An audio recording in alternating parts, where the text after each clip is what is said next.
Bonsoir chers téléspectateurs et bienvenue à votre émission Le Monde Inconnu. Vous êtes sur votre chaîne Canal 2. Alors, comme tous les mardis, nous sommes devant vous pour nous entretenir tous ensemble sur le thème principal qui est le culte de la méditation face à la prière. Et pour ce qui est de l'angle principal, je vais laisser le soin au professeur Emmanuel Glipote qui est le concepteur de l'émission et qui m'accompagne ce soir une fois de plus de nous dire de quoi il sera question. Bonsoir professeur. Bonsoir Laura Gat, un bonsoir renouvelé pour tous les téléspectateurs du Canal 2 International. Nous allons parler de l'intuition face à une certaine actualité parce que l'heure est grave et il faut que nous aussi nous essayons d'apporter quelque chose à la population mondiale, pourquoi pas. Et à la deuxième partie de la chronique, nous allons aussi voir qu'est-ce que la méditation peut bien être utile, donc la méditation en temps d'une pandémie.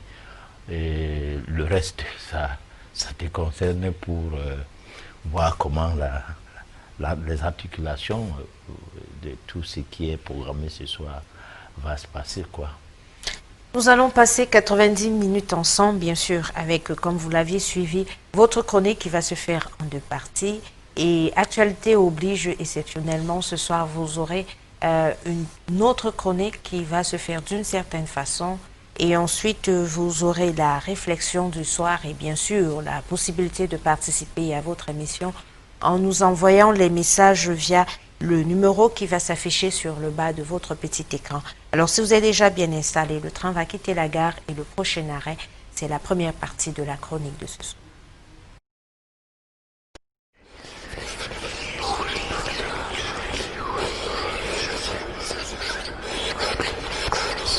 Le culte de la méditation face à la prière, 15e partie. L'intuition face à une certaine actualité. Lors de la dernière édition, nous avons abordé le phénomène de l'écoute de soi. Nous avons procédé par des conseils consistants à ce que vous fassiez tout pour vous détourner de tout ce qui vous empêcherait d'évoluer spirituellement. Également, nous avons insisté sur la préparation de la méditation en vous conseillant que le premier pas qui conduit vers celle-ci est bel et bien votre écoute de soi. Une leçon à retenir et parce que la méditation a besoin d'une fondation édifiante qui permet l'élévation de votre moi intérieur, qu'elle est un gage de la christianisation de votre moi intérieur. Ce dernier ne saurait être un édifice spirituel à proprement parlant que grâce à la méditation comme attelage de cet être intérieur qui s'est implémenté en vous dès la naissance par le biais du souffle de vie. Un attelage qui est en fait ce véhicule qui devrait permanemment être emprunté pour vous mettre en route vers la divinité, le chemin étant la spiritualité. Tout commence par le fait de pouvoir vous asseoir de temps en temps quelque part ou à la même place du genre dans un sanctuaire tout en vous plongeant dans un grand silence profond. Cela doit se faire sans que votre attention soit fixée sur rien et sans faire aucun effort de concentration. Ensuite, avec un esprit très calme, totalement silencieux, alors vous allez commencer à suivre des messages. Parfois, cela va se passer en des bruits lointains ou des fois comme si ceux-ci sont encore le plus proche possible. Ces bruits en question vont se rendre plus éminents. Si votre situation s'avère être le cas, soyez convaincu que cela signifie que vous êtes en voie de devenir vraiment attentif à tout. Dès cet instant, du point de vue métaphysique, on est en droit de dire que votre esprit n'est plus confiné à une unique voie étroite, embrasée par l'embrouille de courants de pensée qui ne cesserait de perturber votre sérénité, mettant en panne vos instincts et intuitions innés, outre votre guide spirituel ou ange gardien. Si vous savez écouter sans effort, sans crainte, vous verrez s'opérer en vous un changement extraordinaire, un changement qui vient sans une volonté délibérée, sans sollicitation. À travers ces changements se dégagera une grande beauté, une immense sublimation de votre moi christique au plus profond de vous pour le développement de votre intuition. Le professeur, aujourd'hui, vous nous parlez de l'intuition. La semaine passée, nous avons vu ce qui était l'écoute en soi. Alors, est-ce à dire qu'aujourd'hui, après l'écoute en soi, il faut la deuxième phase pour pouvoir arriver à une bonne méditation, c'est l'intuition? Oui, nous parlons de l'intuition parce que c'est quelque chose que nous avons perdu. Nous avons perdu l'intuition à cause de l'écoute des autres, de l'écoute de notre environnement, de l'écoute de nos parents, de l'écoute d'un système hégémonique, ne fût-ce qu'un système scolaire, de l'écoute d'un certain nombre de publicités qui sont proposées ici et là, et de l'écoute même des mensonges qui sont véhiculés à travers une certaine science. Alors tout cela a fait à ce qu'on a perdu l'écoute de soi. Alors, nous ne pouvons donc pas commencer par mieux étudier l'écoute de soi si nous n'avons pas à nous poser la question, est-ce que nous avons encore notre intuition en place? Parce que la méditation doit servir de véhicule et qui va permettre à ce que la voie, qui est la route qui conduit vers la divinité, et cette route, on l'appellerait la spiritualité. Alors c'est à travers l'écoute de soi qu'on va obtenir des messages avec très peu de difficultés. Alors, mais ces messages ne peuvent pas être possibles si l'intuition n'est pas développée.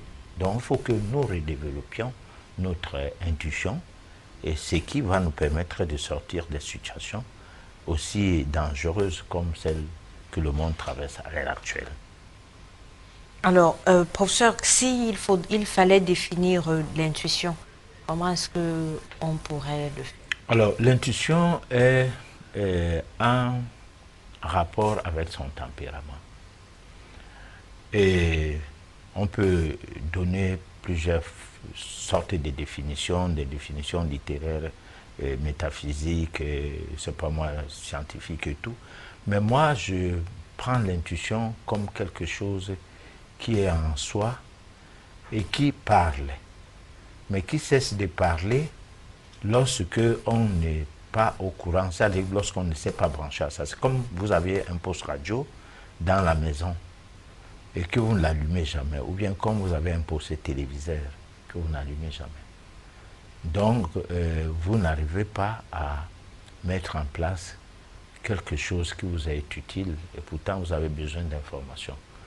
Nous avons besoin de cette intuition-là pour que ce qui est de notre instinct puisse être possiblement utilisable.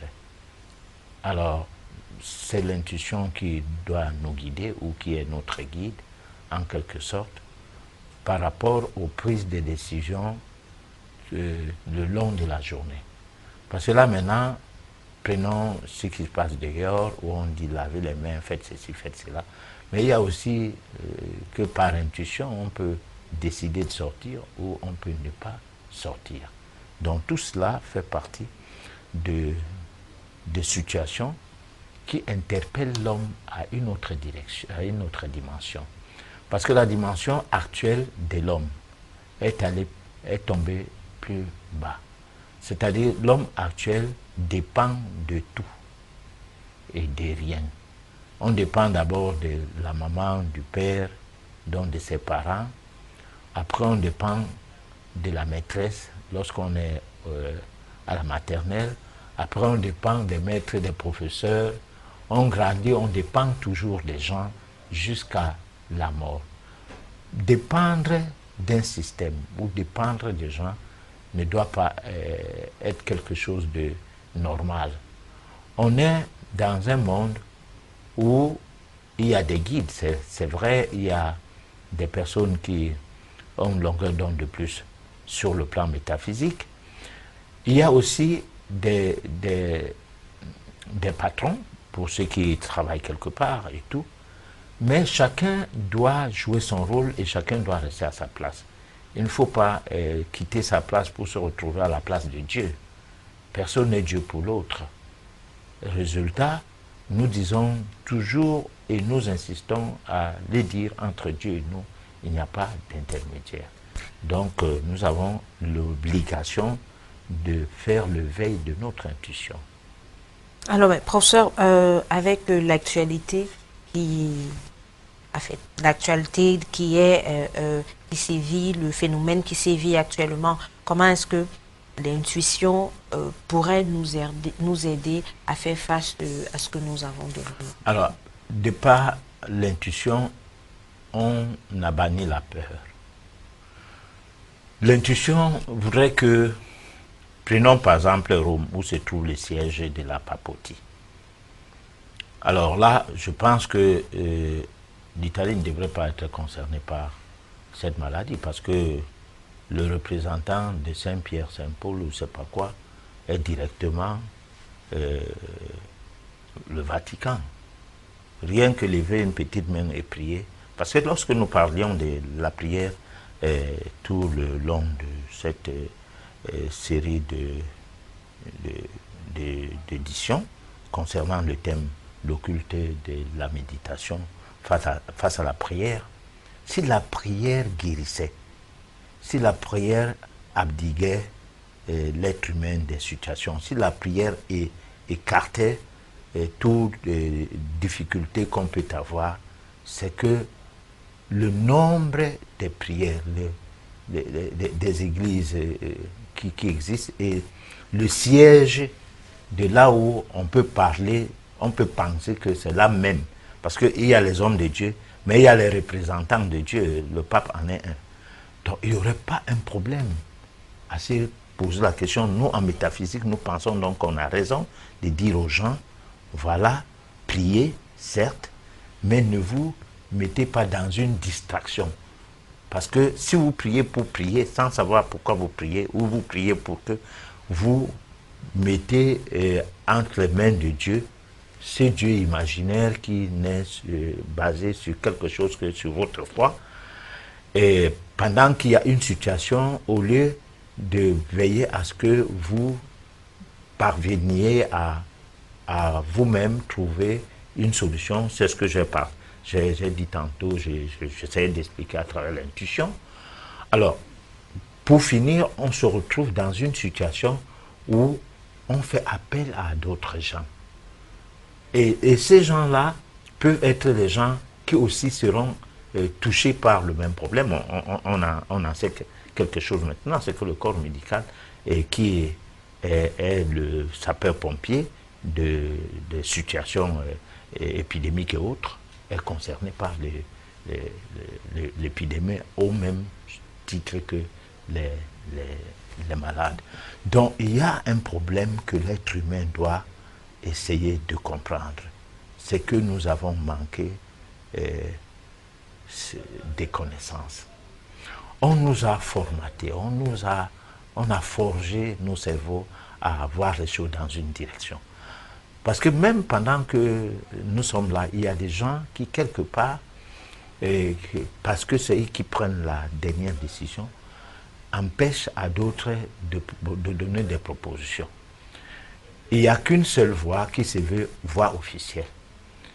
Alors, le confinement seul ne suffit donc pas. Il faut que les gens qui sont confinés, c'est-à-dire la population, qu'elle prenne aussi en main les mesures d'accompagnement pour que l'État se retrouve à l'aise.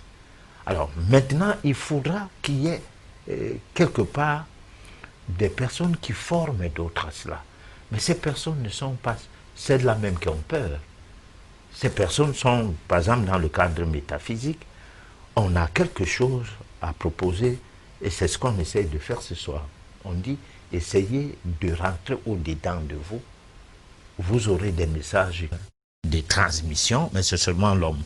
Alors ça veut dire qu'il y a un manquement dans la science du vécu de l'homme. C'est-à-dire l'homme manque une science.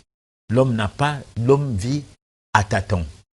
Et pourquoi? Parce que sa vie est entretenue par un système quasi normatif.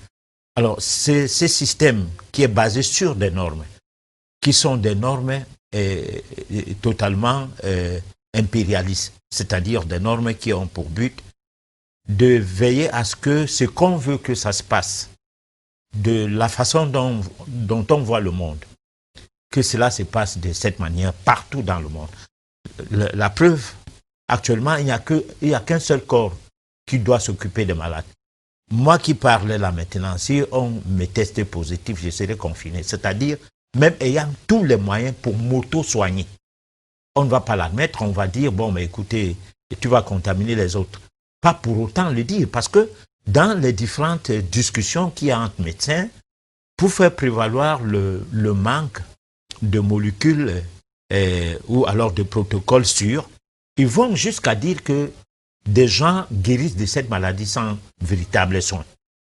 Mais le confinement qui peut arriver, ou les vaccins qu'on peut décider d'appliquer sur certains individus dans le but de les prémunir contre une contamination, n'en tiennent pas compte. Alors là, il y a, dans tous ces discours, il y a l'embrouille totale.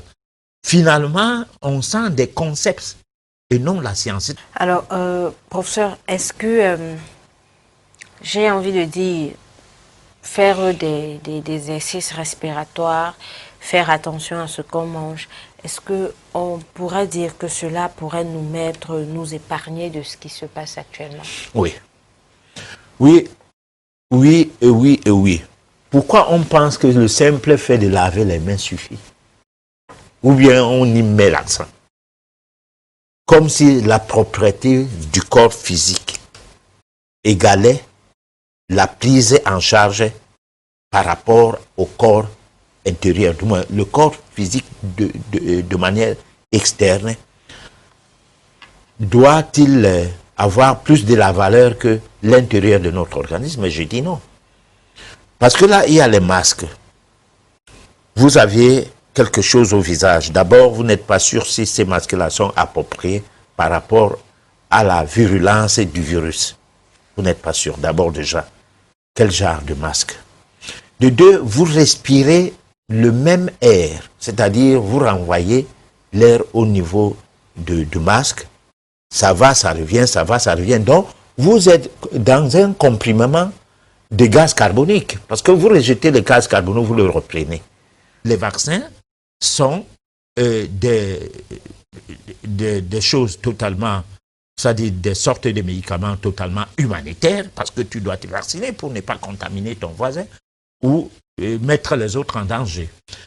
Mais on ne nous dit pas que nous pouvons nous retrouver devant une situation pandémique par le fait d'avoir versé des tonnes d'aluminium et de mercure venant des vaccins aux individus à travers le monde, et qu'à un moment donné, qu'un petit virus de rien de tout puisse entrer chez un individu et ça se propage tranquillement sans qu'on soupçonne les méthodes et les manières dont on travaille sur les êtres humains par rapport à cette médecine-là, qui a artificialisé les soins. L'alimentation qui est d'abord le tout premier qui purifie l'organisme a dépassé l'air que nous respirons n'existe pas. C'est pourquoi tous les matins, on doit faire des séances de respiration jusqu'à ressentir les fourmillements. Et là, au moins, je crois qu'on est seul chez soi et on n'est pas avec des gens pour dire que bon, on va respirer et peut-être rejeter des gaz carboniques qui sont porteurs de virus. Après, on prend de l'eau chaude, on chauffe de l'eau. On boit ça comme si c'était le café, sauf qu'on n'y met ni sucre, ni miel. Un bon verre d'eau chaude et directement on prend de l'eau fraîche. Cela va fructifier le sang. La circulation du sang sera fructifiée. Et le fait que le sang soit fructifié, je dis le sang sera fructifié et la circulation du sang sera fructifiée. Et là, on gagne de beaucoup pour ce qui aurait dû être comme implémentation d'un certain virus qu'on aurait dû peut-être prier en dormant. Un déchirement des scientistes français. Suivez attentivement ce déchirement des médecins français. Cette France qui prétend éduquer l'Afrique, à écouter cela, on dirait que tout est mis à nu. On a raison de croire que la médecine dans le milieu occidental se fait sur la base d'une science sans conscience. Oui. Que la science des hôpitaux a raison de fonctionner sous l'égide de l'obligation des moyens et non du résultat. Ceux-ci forment un groupe des scientistes et non des scientifiques diplômés pour promouvoir les produits des firmes pharmaceutiques, médicaments, vaccins, bistouris, etc. Devant un moindre cas sérieux, ces médecins de l'Occident sont intellectuellement incapables de proposer une solution thérapeutique qui leur soit propre et fiable. Pour soigner, ils sont obligés de faire recours aux médicaments des industriels, alors que ces derniers ne sont que des hommes d'affaires chimistes et autres, et non des médecins. On tend à ignorer que pour vendre, il faut parfois un petit mensonge et on doit s'attendre ainsi à un marketing qui passe par l'apeurement des médecins d'abord, puis de la masse populaire. Du coup, on comprend pourquoi devant une certaine maladie ou pandémie, même les médecins sont amèrement exposés. L'interlocuteur à moi, c'est un chercheur du CNRS, je vous en ai parlé hier. J'ai eu une étude juste avant de rentrer ici sur ce studio qui semble prouver qu'il n'y a plus de virus, pratiquement plus de charge virale, la concentration virale, chez les gens qui sont en réanimation, qui sont intubés. C'est plus le problème du virus, c'est le problème de l'inflammation, un emballement inflammatoire. Et là, la chloroquine peut être efficace. Mais si vous la prenez avant ces complications, vous empêchez l'organisme de réagir contre le virus. C'est ce que le gouvernement a préconisé en autorisant l'utilisation. Les malades, au moment où ils ont une insuffisance respiratoire, le moment où ils rentrent en réanimation, en réalité, ils n'ont presque plus de virus. Et souvent, on n'arrive même plus à cultiver le virus. Donc, c'est trop tard pour traiter les gens pour des antiviraux. C'est trop tard. C'est quand ils ont des formes modérées, moyennes, ou qui commencent à s'aggraver qu'il faut les traiter. Parce qu'à ce moment-là, on contrôle les virus qui se multiplient. Quand ils sont rentrés en réanimation, et quand vous faites rentrer les gens de plus de 80 ans en réanimation, le problème, c'est plus le virus, c'est comment on arrive à sauver. Les réanimateurs font des exploits extraordinaires maintenant, et de plus en plus. Mais comment on arrive à sauver quelqu'un qui a plus de 80 ans, qui est intubé, qui a une ventilation artificielle et qui va rester un mois en réanimation? C'est extrêmement difficile. Donc, moi, je plaide pour qu'on commence à traiter les gens avant. Et Parce que finalement, ces gens qui ont été testés positifs et qui vont prendre la chloroquine, ils vont la prendre à un moment où ils n'ont peut-être pas de symptômes. Peut-être même vont-ils la prendre pour faire de la prévention. Or, l'hydroxychloroquine est un médicament, comme l'a dit Roselyne Bachelot hier, tout médicament efficace a une certaine toxicité. On sait que l'hydroxychloroquine, par exemple, va allonger, vous voyez ce que c'est qu'un électrocardiogramme, les tracés. C'est la conduction de l'influx nerveux qui va aller d'une partie à une autre du cœur pour que les contractions se fassent dans le bon sens et que le sang aille vers les artères. Il se trouve qu'avec ce médicament, on peut avoir un allongement de la conduction au sein du cœur. Un allongement entre deux parties de ce graphique. Et ça peut entraîner des arrêts cardiaques.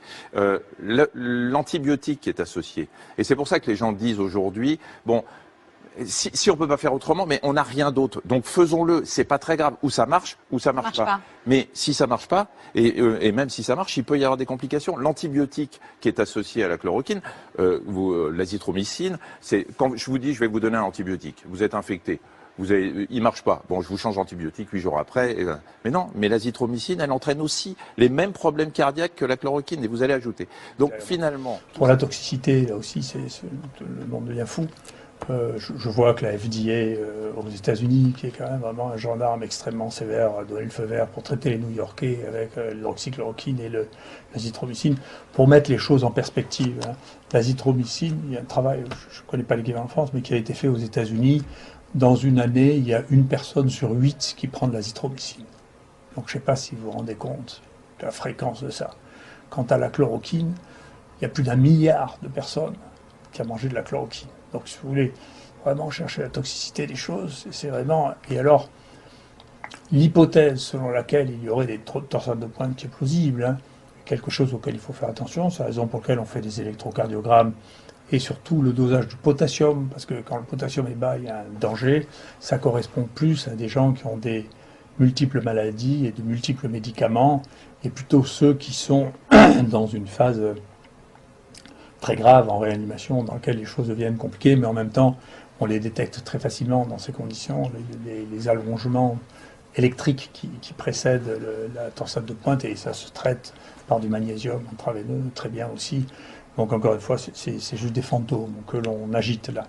Et je ne sais pas d'où ça vient, mais enfin de mettre que l'hydroxychloroquine qui a été prescrite aussi à des millions de personnes, gens qui en mangent ça pendant 30 ans, que c'est un poison, ça laisse absolument rêveur. Hein, qu'on ait découvert juste au moment où on a besoin que c'est un poison, c'est absolument étonnant. Je ne sais pas d'où ça sort, peut-être qu'un jour on le saura. Mais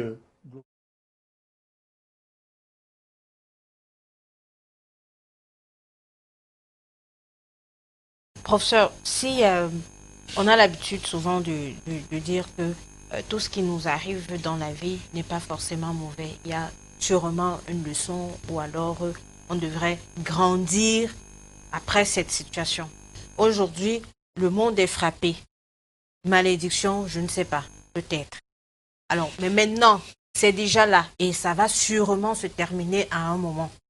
Quel est le message, ou alors qu'est-ce que la nature, ou alors le bon Dieu voudrait bien nous enseigner? La métaphysique. Ou alors la métaphysique voudrait bien nous parce enseigner, que le bon Dieu, à on tombe à l'église. À travers cette pandémie.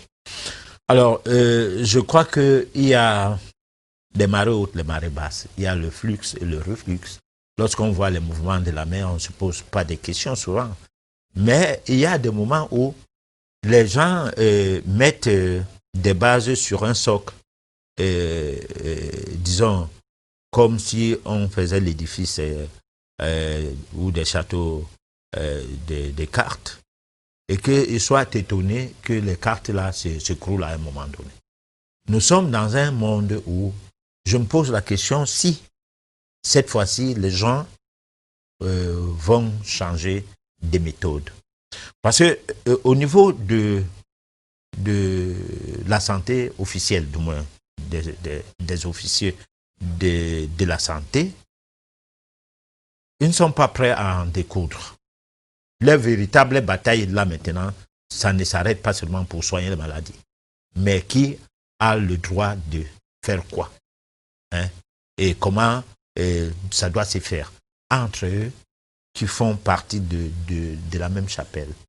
Alors maintenant, on constate que au niveau de l'Afrique, lorsque on suit les télés et les radios, et surtout les télés qui prêtent le flanc en construisant des bases communicationnelles quotidiennes concernant ce virus, il y a des gens, surtout les Africains, qui sont hors du Cameroun, qui sont de la diaspora, des gens qui sont des hybrides, qui sont ni africains ni européens, et qui défendent mordicus des causes perdues, telles que le vaccin, telles que cela, et pensent que nous sommes tellement fragiles qu'il faille qu'on le fasse. Alors, mais moi, quand je suis les médias officiels, il se pourrait qu'on a essayé des vaccins sur la communauté noire aux États-Unis dernièrement. Et il y a eu plus de morts dans cette communauté, plus que possible. Alors, on parlait de précarité, on parlait de ceci, dans le même temps qu'on développe cette information. Je crois que cette information est passée lundi matin, à une des radios de l'Occident. La science évolue. On ne dit pas c'est une science de mesquinerie, c'est une science en conscience, mais on dit qu'elle évolue. Donc je pense que cette science va donc évoluer cette fois-ci encore. C'est-à-dire qu'on va un peu se désorienter des concepts préétablis dans le genre de choix des recherches. Parce que la recherche dans le domaine scientifique se base sur l'artificialité. C'est-à-dire qu'on a besoin d'avoir des choses qui vont agir seulement et seulement sur le physique. C'est ce qui fait que des maladies comme le diabète, quand on ne peut pas soigner un diabétique et qu'on peut lui changer le pancréas, parce que c'est quelqu'un d'important dans le monde, et qui a un donneur, ça veut dire que quelqu'un qui avait son pancréas, qui a encore son pancréas bien, mais qu'on a condamné à mort par ce système-là, qu'on lui dit tu es condamné. Bon, qu'est-ce qu'on fait? Tu donnes les organes, comme ça, l'argent va sortir, ça va aider ta famille et tout. Bon, on dit, puisque moi je suis condamné, on va donc piocher les organes et les placer quelque part. Pourtant, on peut permettre et réveiller le fonctionnement du pancréas si on comprend que pour quelqu'un qui a un gros poids, le pancréas comme deuxième langue du tube digestif ne va pas grossir pour pouvoir fonctionner très bien et produire autant d'insuline qu'il faut. Donc, il faut l'amener à retrouver un poids dans l'adéquation taille, poids, âge. Et par rapport à son équilibre acido-basique, on obtient un résultat fameux que de faire la transplantation des organes. Donc, des choses qu'on doit, c'est-à-dire qu'on doit se préparer à un nouveau monde. Ce nouveau monde consiste à faire quoi? C'est que la vague des morts qu'on a là maintenant nous servait de leçon, de un. De deux, que les malades qui sont là maintenant, qu'on les soigne n'importe comment pour qu'ils ne tombent pas malades. Du moins, qu'ils n'en meurent pas. Bon, là, ce n'est pas le moment de faire la morale, c'est le moment d'intervenir. Bon, mais maintenant, que les gens qui sont soignés là maintenant, qu'ils sachent que les effets indésirables, la toxicité des produits qu'ils ont eus, ne va pas les tuer demain ou après-demain, mais va produire d'autres effets dans l'avenir. Ça, qu'ils le savent.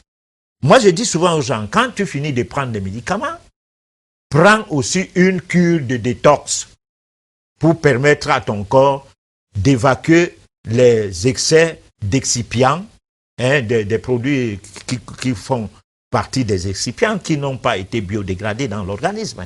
Et comme ça, ça te redonne la vitalité nécessaire pour continuer à mieux vivre. Le médecin doit être formé pour qu'il ait une connaissance parfaite du vitalisme. Du vitalisme, ça veut dire quoi? Ça veut dire qu'il doit savoir qu'est-ce que c'est que la vie. C'est-à-dire à partir de quel moment il faut défendre la vie des cellules. Parce que, en fait, si le biologiste fait quelque peu ce temps qu'il peut à étudier, où la biologie essaie de donner des informations sur la vie d'une cellule.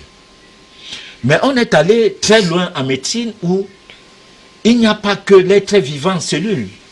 Il y a les virus qui sont des êtres finalement vivants. Malgré qu'au départ, on nous faisait comprendre qu'un virus ne mangeait pas, ne respirait pas, ne bougeait pas.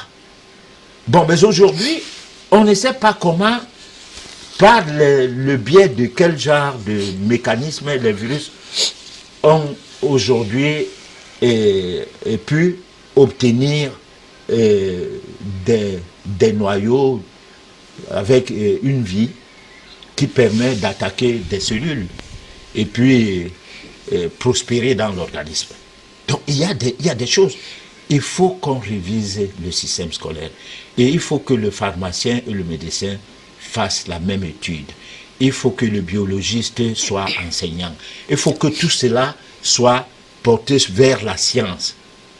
Parce que c'est à travers la science qu'on va s'en sortir. On ne pourra pas s'en sortir sur une certaine forme de science qui a beaucoup plus privilégié la consommation des médicaments. Mais là, professeur, c'est le long terme. Maintenant, on parle, maintenant, il y a un souci avec quelle est la molécule qui pourrait venir à bout de la pandémie qui sévit actuellement. Alors vous, qu'est-ce que vous proposez? Voilà, pour que je ne tombe pas dans les critiques observées ici et là. Alors, nous proposons que, au niveau de la respiration, qu'on diminue l'acidose, le taux d'acidité, pour que l'acidose respiratoire ou pulmonaire, plus précisément, puisse ne plus avoir de l'impact. Là-dedans, il faut utiliser tout ce qu'il y a comme produit à base des essences des plantes. Il y en a l'eucalyptus, il y a la menthe, qui donne de très bons résultats que ce soit même les feuilles d'eucalyptus et les feuilles de la mangue, pris en inhalation, ça donne de très bons résultats pour diminuer le taux d'acidité, accompagné par des petites plantes, disons, des petites recettes tout autour du citron et du gingembre. Toutefois, ces deux choses peuvent être mélangées. Maintenant, au niveau de l'acidose métabolique, il faut d'abord purifier le tube digestif.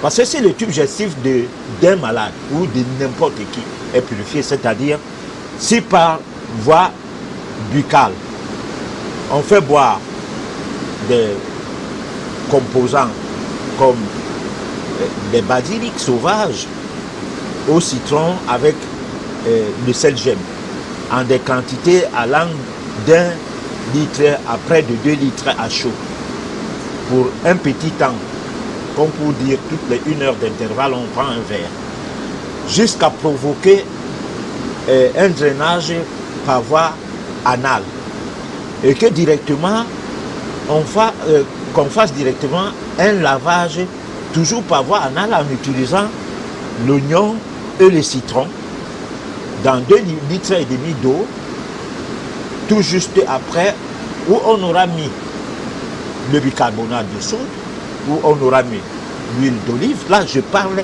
à l'international, je n'africanise pas la chose pour que les gens ne se retrouvent pas, parce qu'il y a plein d'autres choses que des arbres que nous avons à notre disposition qui peuvent baisser la fièvre lorsqu'elle est là. Alors, à partir de là, on aura déjà pu se prémunir de la suite de la maladie. Nous, on a fait ces essais sur certaines personnes. On a constaté que malgré que testé positif et en étant en début de la maladie, ça n'a pas continué. J'ai bénéficié, les gens qui ont eu à bénéficier de ces recettes sont des gens qui m'ont appelé au téléphone. Bon, maintenant, si vous développez une fièvre, il y a l'hydrothérapie qui passe par des bains de vapeur. Les bains de vapeur, c'est qu'on chauffe l'eau avec un conditionnement basé sur des plantes. Et là, maintenant, on peut utiliser des chiens dans ce qu'on appelle communément le sissongo et tout, bourrer la marmite avec beaucoup de feuilles et mettre cette marmite au feu jusqu'à ce que ça boue.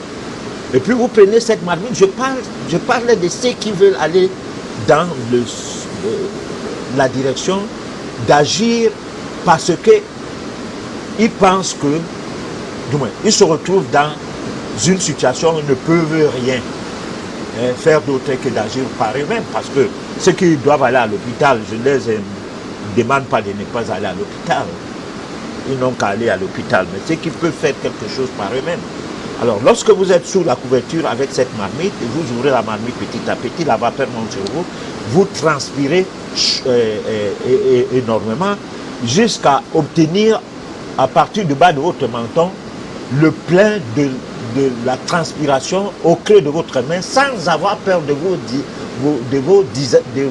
déshydrater. Parce que c'est des choses que la médecine officielle attaque.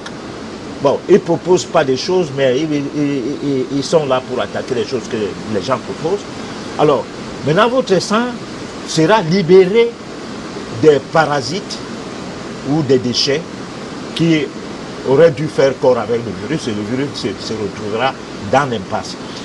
Et là, directement, pour fluidifier le sang, pour qu'il circule très bien, il faut directement se laver à grande eau, des températures de l'air ambiant pendant 2 minutes.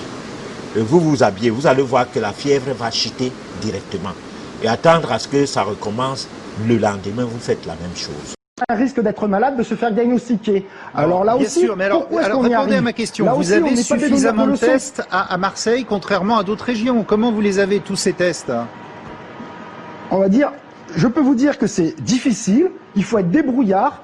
On va dire, on est dans un état de pénurie, il faut trouver des réactifs, des écouvillons, c'est vraiment un état compliqué là-dessus. Mais comme je l'ai expliqué à la dernière interview, l'IHU de Marseille est un vaisseau de sérieux. Et vous, dans votre hôpital, est-ce que vous dépistez les gens?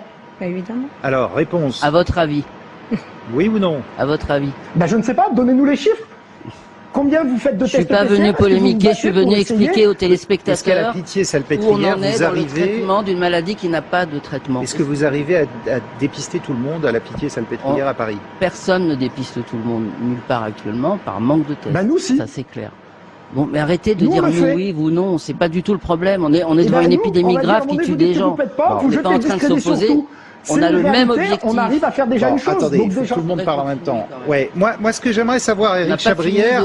de comprendre cette pathologie, on est prêt à essayer des traitements, faisons-le de façon raisonnée, scientifique, et donnons nos résultats. Mais pourquoi vous n'arrivez pas, moi je veux opposer personne, pourquoi vous n'arrivez pas à tester tout le monde?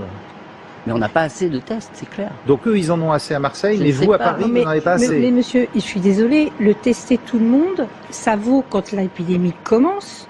Mais quand on est dans une phase de confinement, on n'a pas besoin de tester tout le monde. Faut que les gens restent ceux qui arrivent à l'hôpital, vous les testez. Ceux qui arrivent à l'hôpital, quand ils ont besoin d'être testés. Je vais vous rassurer, je suis d'accord avec le collègue sur le fait que dépister et traiter tôt, si on a une molécule qui...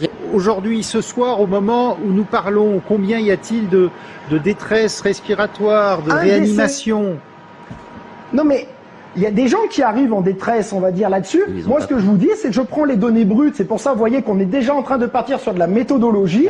Il y a 700 personnes qui ont pris le traitement. On a eu un décès. 1500 qui ont été positifs à Marseille. 11 décès. Moi, je compare ça avec ces données de France. C'est complètement différent. Je ne dis pas que derrière, on n'a jamais dit que c'était un traitement miraculeux. Ça a l'air, ça donne de l'espoir.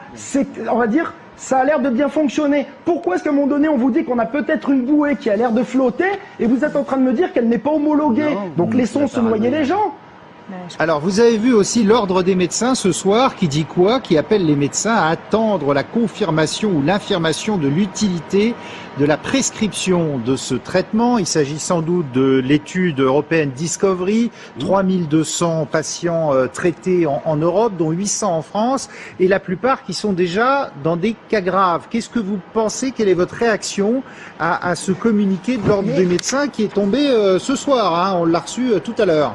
Mais vous savez, à un moment donné, on va dire, à l'IHU, vous voyez bien que le professeur Raoult se fait rare et ne communique que par vidéo ou par presse écrite. La PCR dépiste le virus, la PCR, la sérologie, les anticorps. Les anticorps apparaissent dans un délai qui est variable. Les IgM apparaissent relativement vite.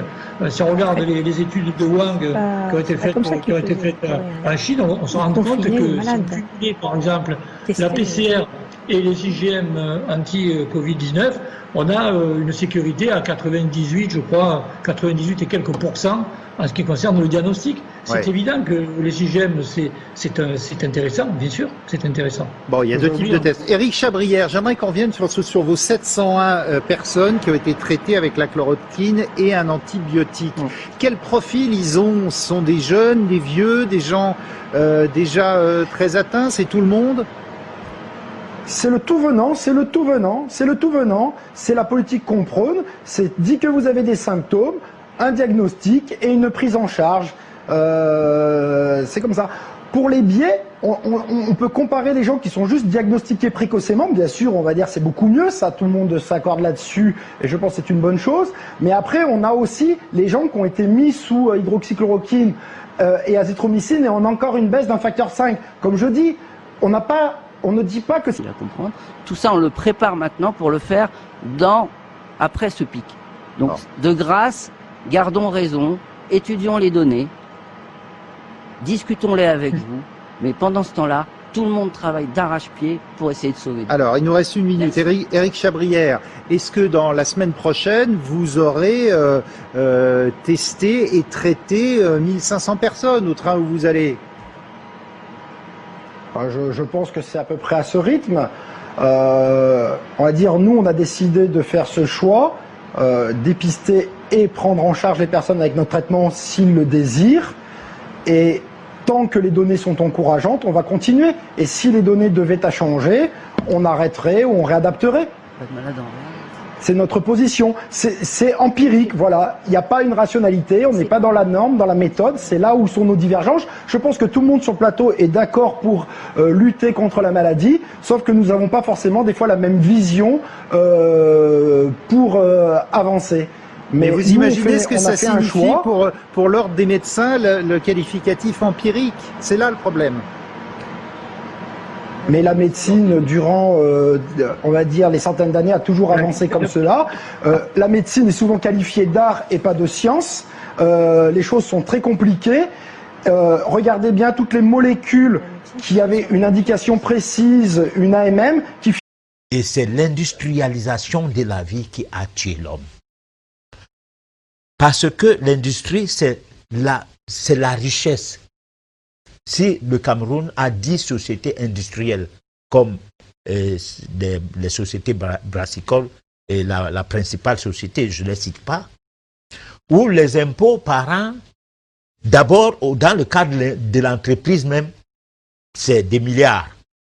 Et dans le cadre des incidences, par exemple, prenons les bars, les ventes emportées, les boîtes de nuit, ce que ça paye comme impôt, les dépôts de boissons.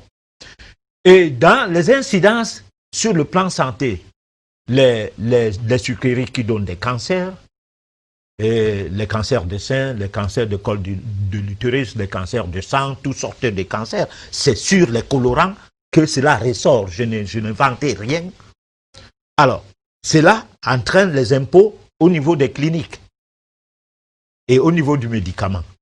Alors, tous ces impôts-là enrichissent le pays. C'est ce qui fait la richesse des États-Unis. Ce n'est pas autre chose. C'est l'industrie. Et c'est pourquoi la couverture sanitaire pour le petit peuple n'est pas recommandée. Parce que ça va faire, il n'y aura pas d'impôts suffisamment pour avoir les armes et rester une puissance mondiale. Alors, quelle est la préoccupation occulte de l'homme? Sa préoccupation, elle est dans la magie noire. Alors que la préoccupation occulte par rapport à la métaphysique serait de purifier les cœurs de gens, parce que de par la pureté, c'est la pureté qui guérit, c'est la pureté qui purifie et qui soigne. Alors, on doit utiliser des choses qui quelque part rapportent de l'argent. Aujourd'hui, quand tu discutes, du moins pas aujourd'hui, depuis toujours, quand on discute avec un médecin, il vous dit qu'on ne peut pas prendre en compte des produits traditionnels simplement parce que ça n'a pas fait d'essais cliniques. Mais lorsque tu lis ce qui se passe dans ces essais cliniques, surtout en matière de vaccination, à peine le vaccin est fabriqué, à peine il est appliqué. Et on a constaté, par exemple, en psychiatrie, des produits qui ont été manipulés pour pouvoir aller sur le marché et ne pas attendre 2 ans d'essais cliniques, en quelques mois seulement. Tout ça, aujourd'hui, nous ne sommes plus dans un monde fermé. Moi, j'ai fait des travaux avec des malades qu'eux, ils disent qu'ils sont sidéens. Positif à l'entrée, quelques temps après mes propositions, alimentation, ceci, cela, ça bascule du côté négatif. Je fais un bon dossier, je me présente au ministère de la Santé du Cameroun, je présente le dossier pour aider les malades de l'hôpital du jour qui venait d'être créé à l'hôpital La Quintini. Jusqu'aujourd'hui, ce dossier n'a jamais été exploré. Si bien que ça m'a fatigué de rencontrer ces gens-là, je ne vais plus jamais les rencontrer depuis un bon bout du temps. Tu fais 6 mois derrière un dossier et tu ne le fais pas pour aller chercher de l'argent, tu dis simplement que tu veux voir comment tu peux aider des malades.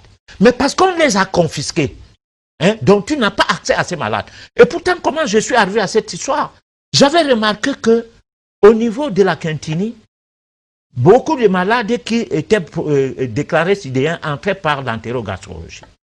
Et là, c'est Sonin Pondo qui était médecin à l'époque. Alors, j'avais travaillé avec lui, père son âme, il n'est pas là pour dire oui ou non, sur certains dossiers, et je suis passé sur les lits des malades, enquêter les malades. Comment tu es entré là? Ça a commencé comment? Et ça m'a donné la piste pour les aider. Et c'est comme ça que j'ai pioché certains malades que j'ai ramenés à l'état normal. Et avec ça, j'ai eu un dossier qui me permettait de présenter quelque chose à l'État pour aider les malades. Ça n'a jamais exploré. Voilà, donc nous avons un problème. Il y a un problème. Donc moi, je pense que pour répondre à ta question de manière simple, c'est que pour l'Afrique, il y a encore beaucoup à faire. Parce que nous avons plus d'intellectuels diplômés que d'intellectuels raisonnés. Nous pensons que ça ne va pas rester sans produire des faits. J'entends par un balbutiement, c'est que les autorités devraient, comme quand ils ont besoin d'impôts, ils vont partout pour trouver qui doit leur donner de l'argent. Mais quand on a besoin, parce qu'on ne devrait pas attendre le temps d'épidémie pour pouvoir savoir que la médecine traditionnelle du Cameroun existe. Parce que les autres n'ont pas attendu l'épidémie. Hein.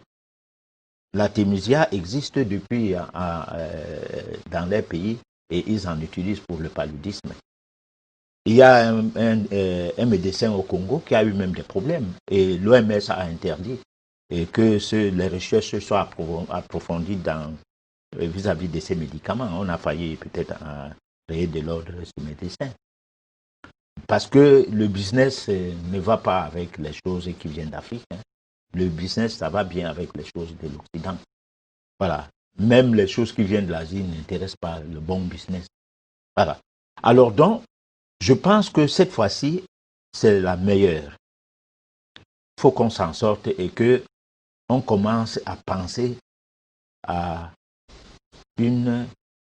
un Cameroun qui peut s'occuper de ses enfants.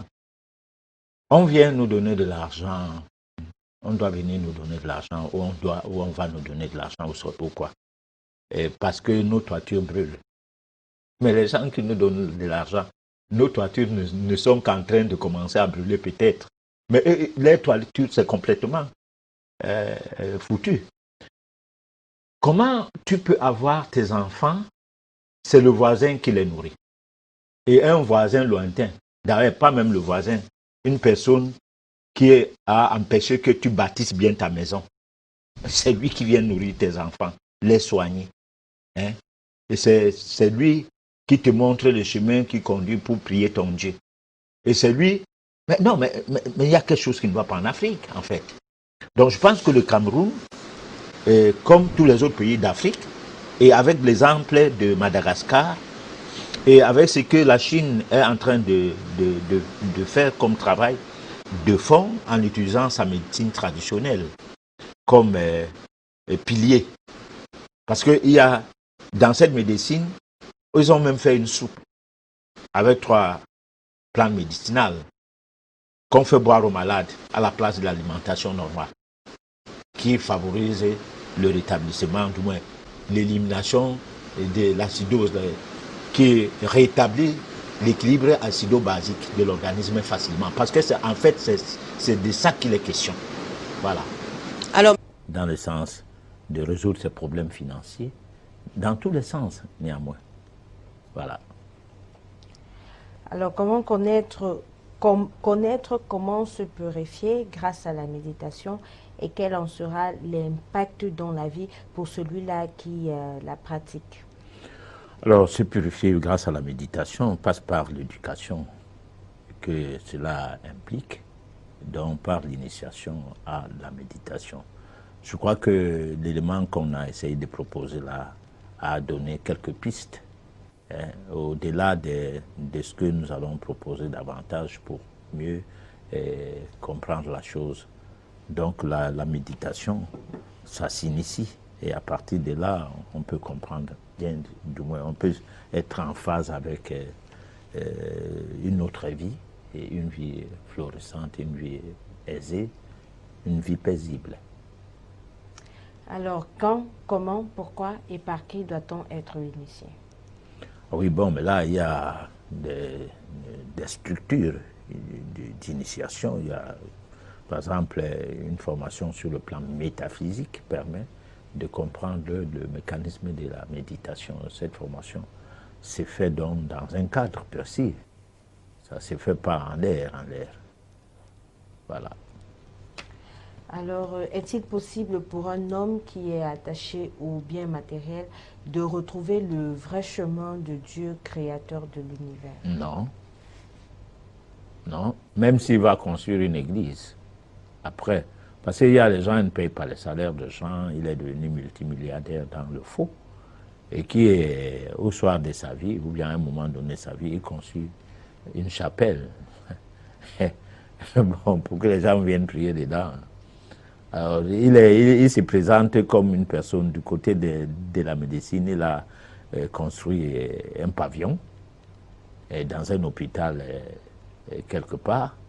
Au côté de Dieu, il a construit une chapelle, ou je ne sais pas moi quoi. Mais tout ça, ça se résume dans le sens même de la Bible. La Bible dit que ce qui est fait de main de Dieu, de l'homme, ne saurait être de Dieu, ou bien ne saurait être pour Dieu en tant que tel. Donc, si à l'hôpital, vous avez construit un pavillon pour qu'on intoxique davantage le malade, et étant donné que l'œuvre n'est pas humanitaire, puisqu'on n'a jamais enseigné aux gens comment être en santé, mais on va faire des vaccinations, on va faire tout. Bon, et tout cela va créer des effets indésirables, lesquels effets indésirables vont créer de nouvelles maladies, et ces nouvelles maladies vont produire de l'argent pour des industriels qui balisent ce monde comme étant un monde humanitaire. Alors finalement, ce que toi tu as fait, tu as contribué à la destruction de l'humanité. Voilà. Alors bonsoir professeur, pourriez-vous nous démontrer l'existence réelle de Dieu? Doit-on prier Dieu directement ou alors prier Dieu, je crois qu'il vous l'a dit, par le biais de Jésus-Christ? Alors l'existence de Dieu passe par l'existence de la vie. S'il existe la vie, c'est qu'il existe Dieu. Parce que Dieu égale la vie. Maintenant, comment palper Dieu? Pour palper Dieu, il faut voir Dieu à travers ses créatures. La première créature à voir, c'est ton prochain. Si devant toi, tu vois quelqu'un qui a le nez, qui a les yeux, qui a les oreilles, les cheveux, tout comme toi, quelle que soit sa race, tu as vu Dieu. Donc, tu as vu la manifestation de Dieu. Et c'est la même chose qu'on te retourne, on voit en toi la manifestation de Dieu. Parce que dans le monde métaphysique, c'est-à-dire faites du bien d'abord à autrui pour obtenir du bien de surcroît. C'est-à-dire qu'il faut mener des actions pour l'intérêt de la collectivité. C'est cela qui va te payer. Voilà. Alors Clément depuis Yaoundé voudrait savoir que faire lorsqu'on est envoûté. Lorsqu'on est envoûté, il faut chercher à savoir si c'est vrai. Parce que le tout n'est pas des pensées qu'on a envoûtées. Tout à l'heure, nous avons combattu le fait que nos cerveaux sont embrigadés. Et pour y arriver, il faut d'abord faire une voyance. Donc, il faut s'intéresser à du moins, il faut aller vers une personne qui est censée décrypter ce qui vous arrive si jamais c'est un envoûtement. Et c'est cette personne-là qui pourra vous proposer soit une délivrance par l'intermédiaire d'une personne, soit une délivrance par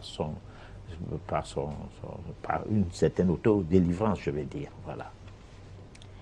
Alors, monsieur Etel voudrait savoir comment méditer pour préparer un entretien d'embauche. Voilà, ça commence. C'est ce que j'ai dit au cours de la première partie de l'édition, parce qu'il y en a qui suivent l'émission à la fin. Bon, il était occupé ou il dormait et puis paf, il se retrouve avec nous. Bon, j'ai dit que la méditation, la première partie de la chronique, on a bien dit la méditation sans recette magique. Bon, ça veut dire quoi? Ça veut dire que vous aurez du travail, ne vous embêtez pas. La seule chose, faites votre méditation, du moins faites-vous éduquer à la méditation, voilà. Alors, on a... Parce que si quelqu'un j'y reviens, si quelqu'un a un entretien d'embauche, comme il a hâte à travailler, il voudrait qu'il aille là-bas et réussisse. Mais pourtant, ce n'est pas son travail. Ce poste qu'il cherche là n'est pas bon pour lui. Il ne sait pas. Il est comme l'enfant qui a besoin d'arrêter le feu avec la main. Parce qu'il croit un bébé, quoi. Il croit que c'est une flambée d'or. Non. Bon. Donc, Pourquoi aller prier parce qu'on part à un entretien d'embauche? Non. Si tu es appelé à être embauché, mais tu seras embauché, puisque le profil correspond voilà, qu'on recherche. Donc tu seras embauché. Pourquoi prier? Pourquoi méditer? Voilà. Mais si tu médites habituellement, mais on va t'inviter à travailler quelque part sans entretien. Alors, il y a la dernière question pour ce soir. Quel est le bienfait, alors quels sont les bienfaits de la méditation associée à un régime végétarien et à un jeûne sec? Les bienfaits sont d'abord que les bienfaits proviennent du régime. C'est là, par là, le bienfait vient. C'est pas ailleurs. Bon, donc si vous aviez un régime de vie, un mode de vie propre, pur, les bienfaits de la méditation viennent seuls. C'est tout.